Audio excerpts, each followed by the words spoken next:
munajisumbua. Huyo binti wa mfalme hamutaweza kumlinda. Huyo tunamhitaji sisi katika himaya yetu. Kamwe hamutaweza kumlinda huyo binti wa mfalme. Huku Mdoe anaonekana amehisi kitu au ameona kitu, akajificha.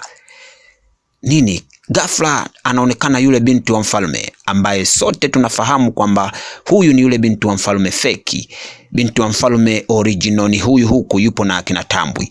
Wote wanashangaa baada ya kuona huu mti ukiwa unazungumza.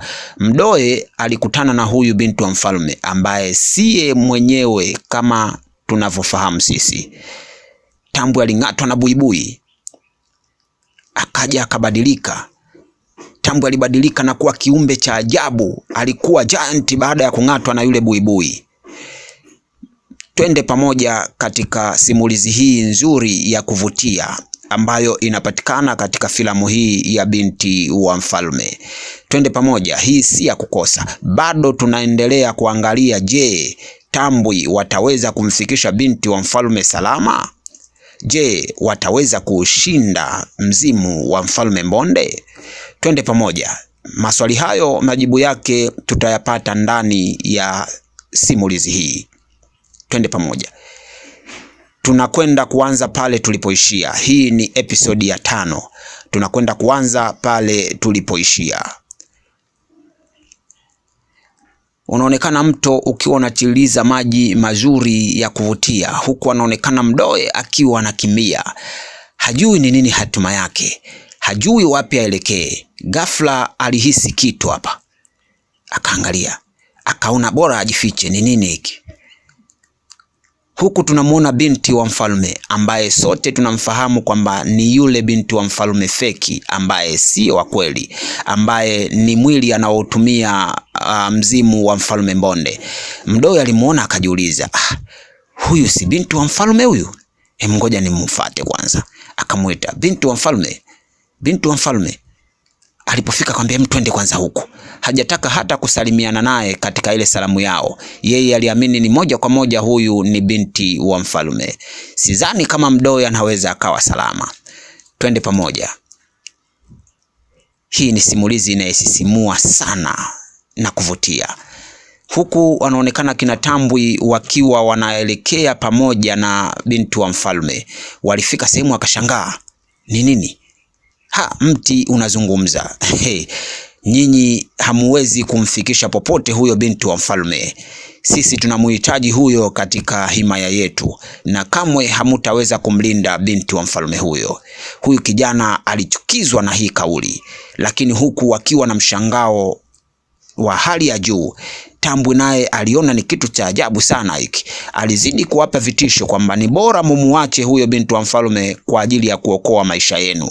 Kuendelea kumlinda huyo, basi hata nyinyi maisha yenu yataingia hatiani.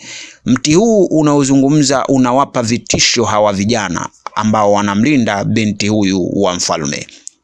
Tambwi alikasirika, alitaka kukita mkuki pale. Kijana huyu akamzuia, akamwambia, wacha kwanza. Wacha, vitu vingine vinahitaji hekima hivi. Tuondokeni. Tuondokeni.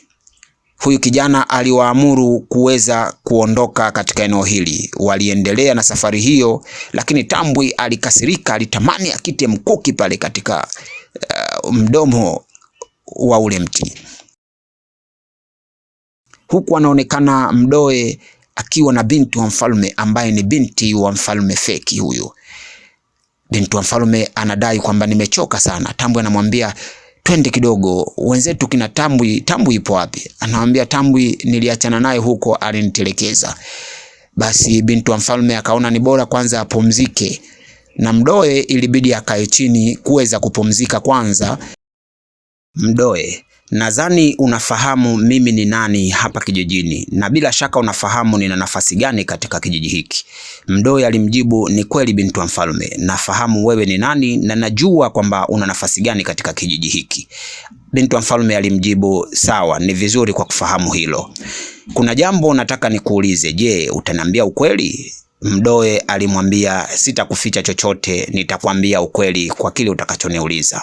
Naomba uniambie ukweli. Dinari Shafi baba yangu amezifukia wapi? Hilo ndo swali ambalo alimuuliza huyu Mdoe. Mdoe alishangaa, mbona ameniuliza kitu kizito hivi? Kwa nini amemuuliza hivi? Kwa sababu hawa walinzi ndio wanafahamu siri ya hiyo dinari shafi.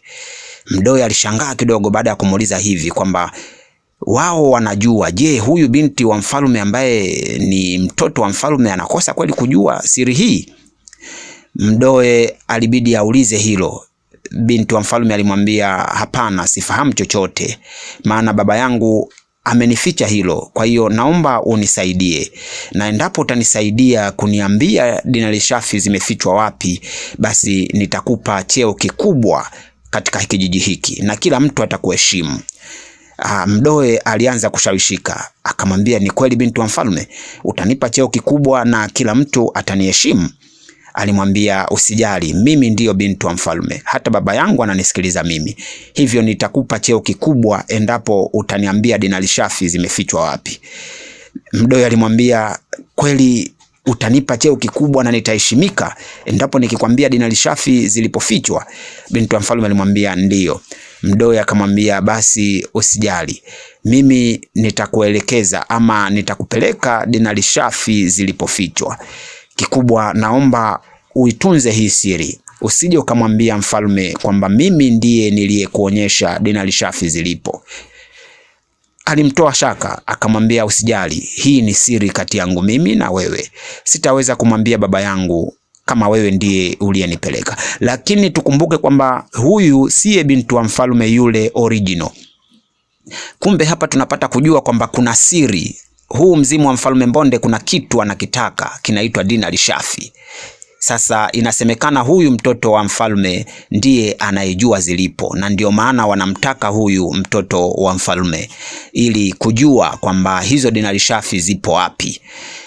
Kijana huyu alihisi kitu, ile silaha yake ilimpa ishara kwamba kuna kitu hakipo sawa. Akawaambia, nyinyi nisubirieni hapa. Tambwi alibaki hapa na binti wa mfalme. Binti wa mfalme ilibidi abaki hapa na Tambwi, wakiwa wanamsubiria kijana yule ambaye alitoka, sijajua ni nini alikiona. Basi ilibidi waweke mapumziko mafupi hapa. Ghafla kuna mdudu kama buibui anamtambaa Tambwi, akampiga kibao akamtupa, lakini tayari Tambwi alikuwa ameshang'atwa na mdudu huyu. Alimwambia pole. Tambwi akatingisha kichwa, ishara ya kwamba sawa, asante. Ghafla baada ya kung'atwa, Tambwi alibadilika, sura ilikuwa nyekundu, macho yalikuwa kama ya paka ama ya chui. Binti wa mfalme aliliona tukio hilo, ilibidi ashangae, akamuita Tambwi. Tambwi amekuwa kama zombi, si zombi, kama mtu wa ajabu hivi. Alimuita tena, Tambwi, Tambwi. Tambwi anamsogelea tu. Ilibidi aweze kukimbia. Binti wa mfalme aliona hapa si salama. Tambwi alishika mkuki wake vizuri na kuweza kumfata binti wa mfalme. Sijajua ni nini kitatokea. Sasa hapa wameshagawanyika tayari. Binti wa mfalme yupo peke yake kivyake vyake. Hapa nadhani itakuwa ni rahisi sana mzimu wa mfalme Mbonde kuweza kutimiza lengo lake la kumzuru binti wa mfalme. Binti wa mfalme alitembea akiwa peke yake. Kijana huyu alifika hapa alipowaacha. Wamekwenda wapi hawa? Anaangalia mazingira. Wameelekea wapi? Akiwa anatafuta huku na kule. Ghafla ilibidi arudi alipotoka, labda wamesonga mbele.